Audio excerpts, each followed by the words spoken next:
Jamaah rahimakumullah, setiap hari kita keluar rumah kita, orang-orang juga keluar dari rumahnya, anak-anak juga berangkat ke sekolahan. Besok mereka akan melakukan itu lagi. Terus rutinitas yang dikerjakan oleh manusia. Ada yang ke pasar, ada yang ke kantor, ada yang ke pabrik, ada yang di jalanan. Semuanya mencari apa? Mencari uang, mencari harta. Allah telah menanamkan di dalam jiwa kita kecintaan kepada harta. Zuyyina linnas hubbus syahawat minan nisa wal banin wal qanatiril muqantarati minadh dhahabi wal fiddah wal khailil musawwamati wal an'ami wal harth dzalika mata'ul hayatid dunya wallahu 'indahu husnul ma'ab. Allah menjelaskan kepada kita bahwa telah ditanamkan kecintaan syahwat kepada wanita, kepada anak-anak, kepada harta yang berlimpah ruah, yang bertumpuk-tumpuk. Dulu kuda-kuda yang mewah, sekarang mobil-mobil yang mewah. Pertanian, peternakan, itu sesuatu yang sudah dicintakan kepada kita. Itu kesenangan kehidupan dunia. Tapi di sisi Allah ada tempat kembali yang baik. Lihatlah orang terkaya di dunia ini, kemana dia bawa hartanya? Dia tinggal selama-lamanya di muka bumi ini. Di negeri ini kita sering membaca 10 orang terkaya, 1 fulan, 2, 3, 4, 5, 6, 7, 8, 9, 10, semua hartanya ditinggal. Hati-hati dengan dunia ini. Jangan sampai kita tertipu. Silahkan bekerja, silahkan cari harta, tapi ambisi kita bukan dunia. Karena kita nggak lama tinggal di dunia, jemaah. Sungguh sangat bodoh manusia yang menimbun hartanya di sebuah tempat, dia taruh di brankas, tiap hari dia kumpulkan di sana. Kemudian setelah itu dia tinggal selama-lamanya. Kemana akalmu? Bukankah kau capek menumpuk harta itu? Bukankah kau sekolah tahunan untuk mendapatkan harta itu? Dan kau udah dapat, kenapa kau nggak bawa? Kenapa kau tinggalkan selama-lamanya? Kau tinggalkan di muka bumi. Dan kebanyakan kita seperti itu, hanya bekerja dan terus bekerja, kemudian pergi meninggalkan dunia. Ahibati fillah, sebagian kita sudah hidup menderita jiwanya. Maka disebutkan oleh WHO sudah ada 1 miliar manusia yang sakit jiwa, sakit mental. Kata Nabi SAW mengingatkan para sahabatnya, kaifa antum idza futiyat alaikum faris wa rum ayu qaumin antum. Kira-kira bagaimana kondisi kalian? Nabi menyampaikan ini dalam kondisi sahabat susah, tidak tahu apa yang besok mereka makan.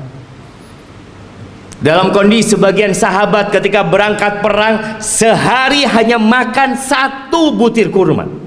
Sehari hanya 1 butir kurma. Rasulullah SAW menyampaikan ini dalam kondisi sahabat berangkat perang, dalam kondisi tidak ada alas kaki buat mereka, sampai kuku mereka ngelupas. Nabi menanyakan kepada mereka yang hidup menderita secara harta pada waktu itu, kira-kira bagaimana kondisi kalian apabila Persia dan Romawi ditaklukkan, kemudian harta mereka dibagikan kepada kalian? Ayu qaumin antum. Kira-kira kalian jadi orang yang seperti apa? Kata Abdurrahman bin Auf,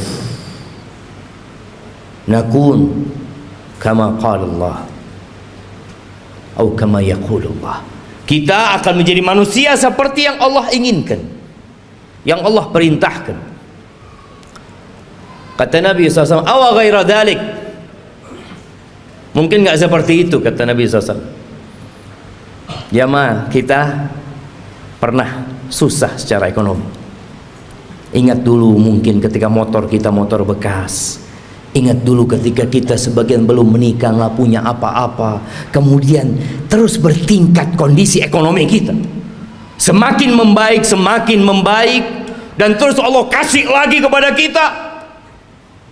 Sekarang bagaimana kondisi kita?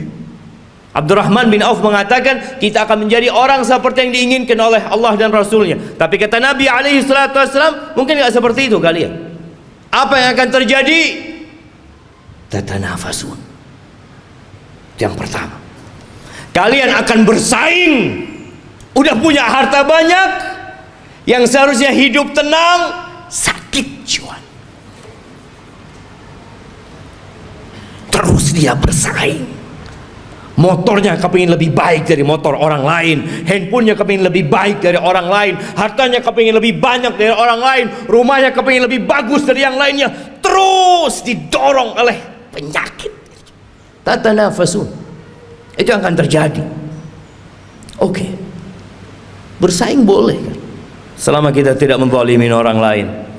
Tapi Nabi SAW mengatakan itu hanya awal yang akan terjadi. Yang kedua, thumma tatahasadun. Kalian akan saling hasud setelah itu. Karena dunia ini sempit, jamaah. Kursi-kursi itu terbatas.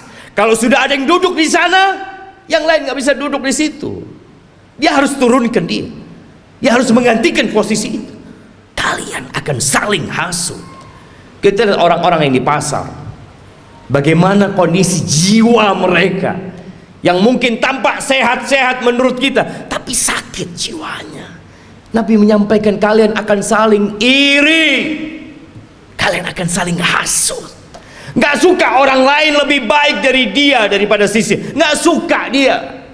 Padahal saudaranya Muslim, yang seharusnya dia bergembira dengan kegembiraan saudaranya, yang seharusnya dia cinta kepada saudaranya seperti dia mencintai diri dia sendiri. Tapi itu tidak terjadi. Kalian akan hasud, akan iri. Selesai enggak? Yang ketiga, thumma tatadabarun. Kalian nggak saling bertegur sapa, nggak kepingin ketemu. Kalau ketemu sama saudaranya sakit hatinya. Selesai? Belum. Yang keempat, yang akan dibawa pulang, yang akan dibawa tidur, yang akan dibawa makan, thumma tatabaghadun. Kemudian kalian akan saling membenci. Kalian akan bermusuhan dengan saudara kalian sendiri. Ahibati fillah. Itu penyakit yang sudah menimpa kita. Nabi SAW mengatakan, dabba ilaikum da'ul umam. Sudah menyerang kalian penyakit-penyakit umat yang sebelumnya. Iri dan dengki.